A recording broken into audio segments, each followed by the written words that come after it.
All right, I hope you're here from the last video that I just did. If you did not see the video that brought you here, hopefully, that video was a reality talk about Southwest Florida, meaning Sarasota to Naples, a reality talk of what's really going on in the real estate market, the labor market. I live here in Southwest Florida, and we had a full discussion of what's going on and why I think that is happening. So this is kind of part two, the flip side of it. We know it.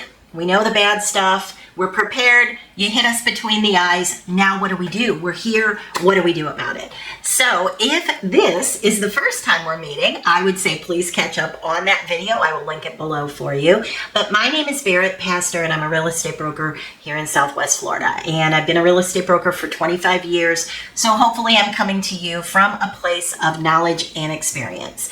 So let's get into this. What can we do about it? What can we do about all the things we talked about in the video I just referenced? And as I said, I will link it below for you. If you haven't seen it, you might want to buzz through that one first.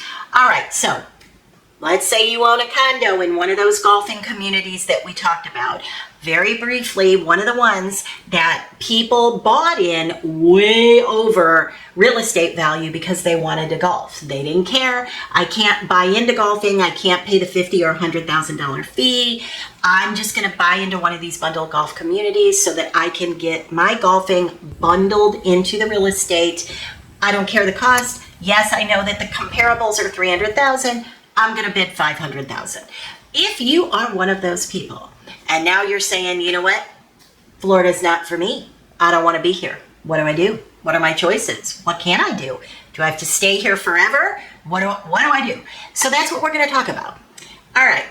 First of all, if you bought in the height of the real estate boom, which would have been during the time of COVID, and you were in those bidding wars and they were happening every single day.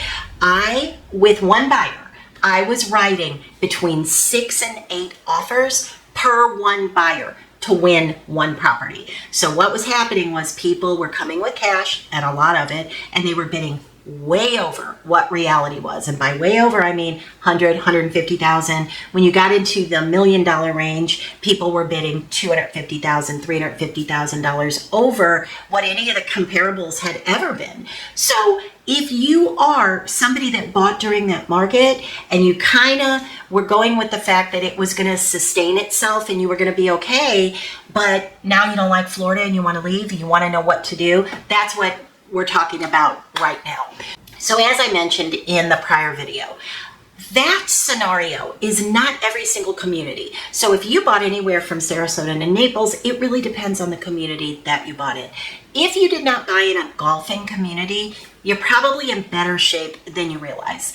I can think of many, many, many communities from Sarasota to Naples that are being hit, but only around 3%. I can think of several that got hit by 3 to 5%. Little adjustment, but not anything that's going to be, breaking the bank for you where you're super upside down and you're going to take a massive loss. The communities that have the lower HOA fees. Now, you might have a beautiful pool, but you might have tennis courts, you might have pickleball. So that is really something to keep in mind. And you want to have a good real estate agent that understands the area. Always, always, always, if you're considering selling, always make sure you're looking at comparables and that they're giving you an explanation of every single comparable because you want to see that. The other thing that I like to do is show people what the numbers look like prior to the boom because that matters. It really does. There are many people, if you're in a position where you feel like you need to sell, there are many people, buyers, that will pay a fair number. Even if it's a high fair number, there are many people that want to be in Southwest Florida enough that they're not looking at that bottom basement, bottom feeder type numbers where somebody just wants a deal because you have to remember you have to live in the property. So to some degree, people want what they want and they're willing to pay a fair number for it. All right. Now, what can you do if you're somebody who came from like Benina National or one of those other communities that really went through the ceiling with prices and now the prices are falling quickly?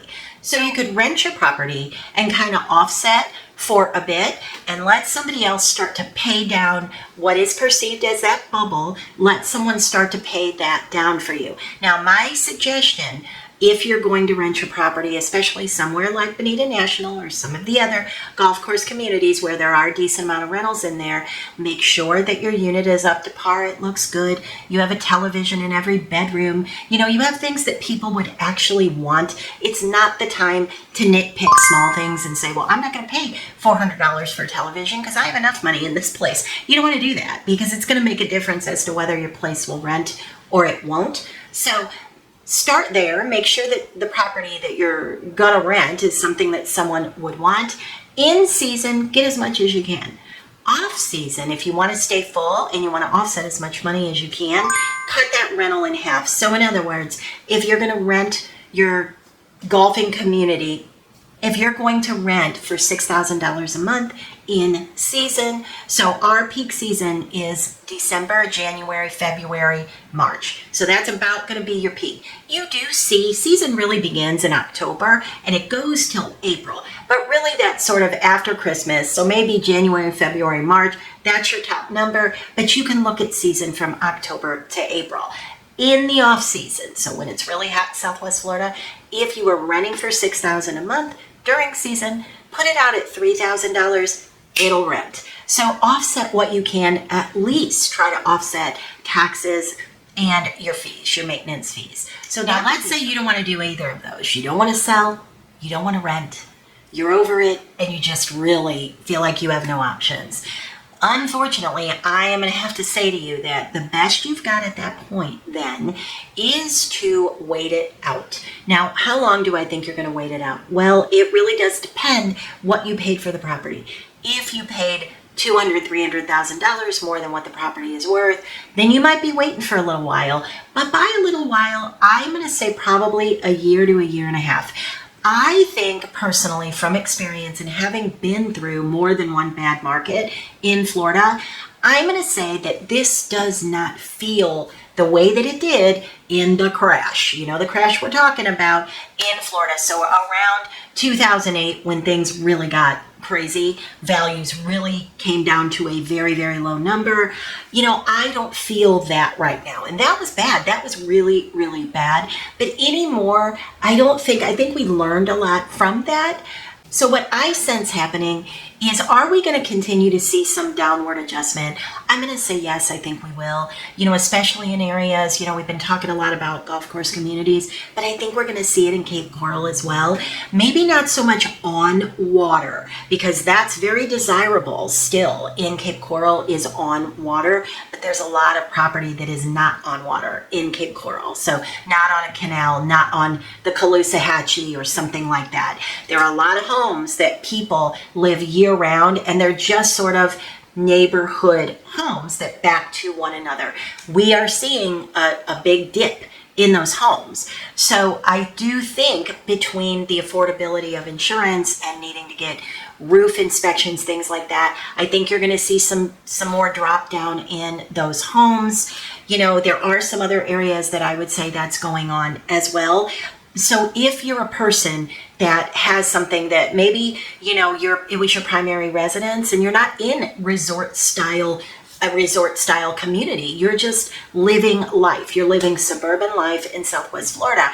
Again, talk to a good real estate agent, because there is a chance that you might want to cut your losses. You know, I just told somebody last week in Cape Coral that, you know, they paid $500,000 for their house. Right now, we're probably looking at $4.25. They have a really good job transfer that they want to take.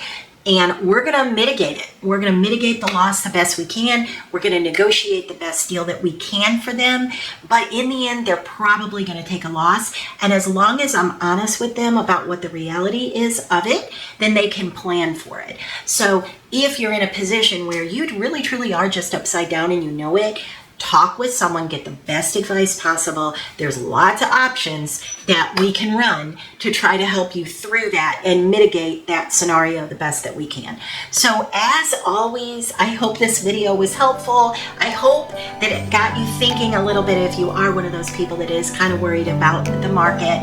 If there's anything that I can do to help you, my contact information is always down below. As I always say, I work Southwest Florida, but I can help you anywhere in the country with a referral. Just let me know where you're looking and what you're looking to do. I always answer everyone within 24 hours. So anyway, I hope this was helpful for you. If you have any questions, leave them below for me, and I'll see you in the next couple days for another video.